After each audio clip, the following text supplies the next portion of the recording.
jumpa lagi di YouTube Catatan Mardiana. Masih bersama saya, Ibu Diana, dan kita berada di ruang jawab. Nah, kemarin ada pertanyaan dari mahasiswa tentang bab 2 karya ilmiah. Saya akan menjawab pertanyaan tersebut.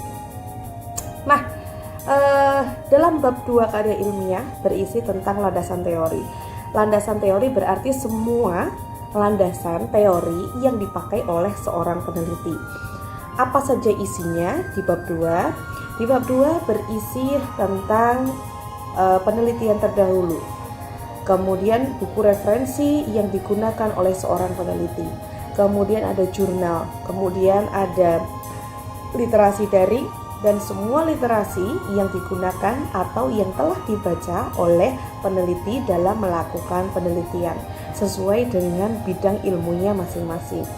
Nah, berbicara tentang penelitian terdahulu berarti kita akan membahas penelitian yang telah dilakukan oleh seorang peneliti yang dilakukan tahun-tahun sebelumnya, yang mirip atau yang hampir sama dengan penelitian yang kita lakukan.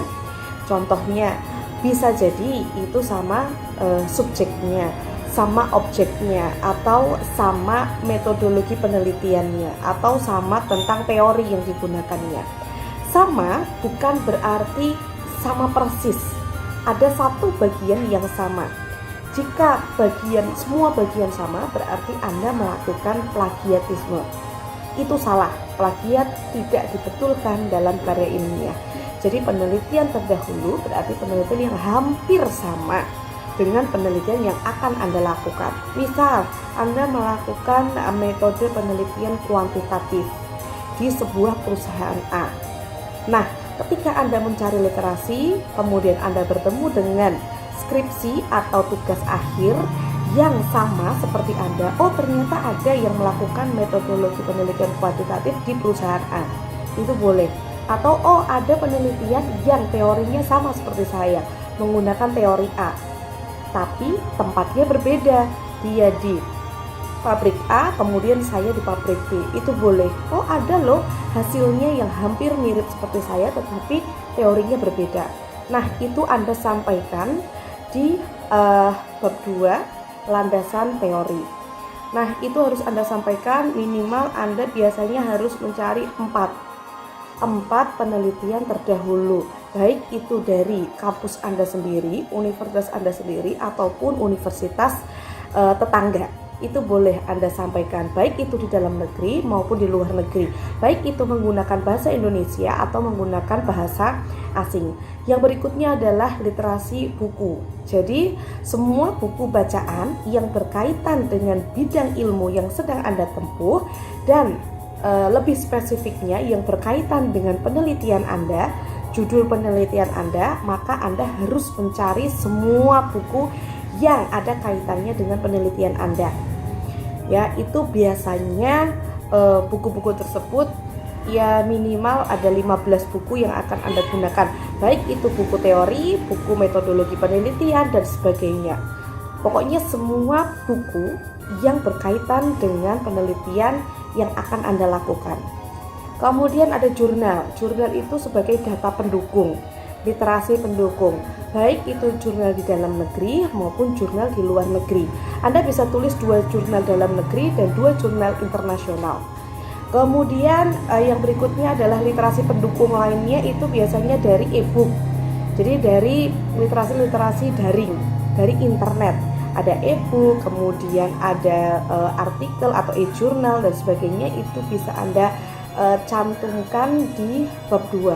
Kemudian data pendukung lainnya misal ada dapat dari koran, kemudian dari majalah, kemudian dari literasi yang lainnya, itu dapat Anda sampaikan di bab 2 penelitian. Nah, yang paling penting ketika Anda membaca buku, saya sampaikan Anda ketika akan mengisi di bab 2, maka Anda harus tulis ya kutipan yang akan Anda gunakan. Jadi Anda harus punya buku catatan kecil.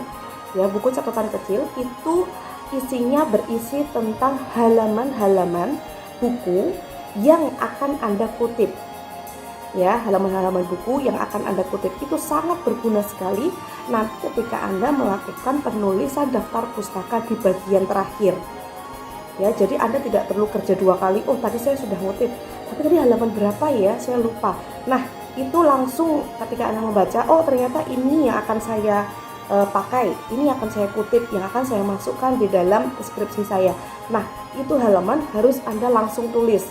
Ya, yang kedua adalah Anda harus tulis semua buku-bukunya. Identitas buku harus lengkap Anda tulis, supaya nanti ketika Anda balik lagi, ketika Anda menulis daftar pustaka, maka Anda akan lancar tanpa mengulang membuka-buka buku lagi yang akan menyita waktu yang sangat lama. Jadi buku kecil, catatan kecil itu sangat penting. Ya, Anda tulis di situ. Itu tentang landasan teori. Kemudian yang berikutnya adalah jurnal. Sama, Anda harus punya catatan kecil. Kemudian Anda harus tulis identitas jurnal dengan lengkap, ya, karena baik itu buku, jurnal atau data pendukung lainnya harus Anda tulis di daftar pustaka. Nanti akan saya jelaskan sendiri di bab tersendiri tentang daftar pustaka. Itu harus Anda tulis. Jadi saya selalu sampaikan kepada mahasiswa, kalau Anda sudah sampai di bab 2, Anda harus punya buku catatan kecil atau diary. Itu berisi tentang semua buku referensi yang akan Anda cantumkan nanti ketika Anda sesudah melakukan penulisan di bab 2. Kalau tidak begitu, nanti Anda akan membutuhkan waktu yang sangat panjang karena Anda akan membuka-buka buku lagi. Nah, ini salah satu tips supaya Anda cepat mengerjakan di bab 2. Karena bab 2 itu tidak sembarangan. Anda akan bertemu dosen pembimbing yang sangat lama di bab 2 karena semua buku bacaan yang Anda sudah baca, semua buku bacaan, semua referensi, semua literasi akan dipertanyakan oleh dosen pembimbing. Jadi saya selalu sampaikan mahasiswa, jangan sekali-kali Anda bunuh diri. Bunuh diri itu artinya adalah ketika Anda tidak paham buku itu, maka jangan Anda cantumkan. Atau ketika Anda hanya copy paste dari internet misal, atau dari skripsi orang lain, kemudian Anda masukkan ke situ tanpa Anda tahu wujud asli bukunya, jangan Anda cantumkan. Karena biasanya dosen pembimbing akan mempertanyakan, Mbak, Mas, ini dapatnya dari mana, bukunya mana, saya mau lihat bukunya, bagaimana Anda menjelaskan isi dari buku itu. Ya, jadi jangan sekali-kali Anda bunuh diri di bab 2 hanya gara-gara referensi yang tidak Anda pahami dan tidak tahu wujud aslinya referensi tersebut. Nah, itu tentang bab 2 di karya ilmiah. Itu penjelasan singkat saya. Jadi saya hanya mengingatkan kepada mahasiswa jangan bermain dengan bab 2, karena ketika Anda salah sedikit, maka penelitian Anda akan membutuhkan waktu yang sangat panjang.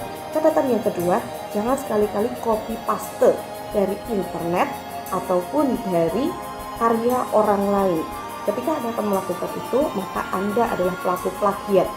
Dan itu tidak dibenarkan di dalam karya ilmiah. Anda bisa di blacklist atau Anda tidak dapat mempertanggungjawabkan karya ilmiah Anda, maka itu akan membuat Anda bunuh diri dalam melakukan penelitian. Nah, itu tadi jawaban singkat dari saya tentang bab 2 karya ilmiah. Saya akan menjawab pertanyaan Anda lagi di ruang jawab berikutnya. Jangan lupa kalau ada permasalahan tentang karya ilmiah atau tentang kebahasaan, sampaikan ke saya via WhatsApp atau Instagram saya di kelas Ibu Diana. Anda bisa DM di kelas Ibu Diana, ataupun Anda bisa komentar di kolom YouTube saya di bawah ini, catatan Markiana. Nah, itu tadi penjelasan singkat saya tentang bab 2 karya ilmiah. Semoga bermanfaat untuk Anda. Kita ketemu di ruang jawab selanjutnya. Terima kasih.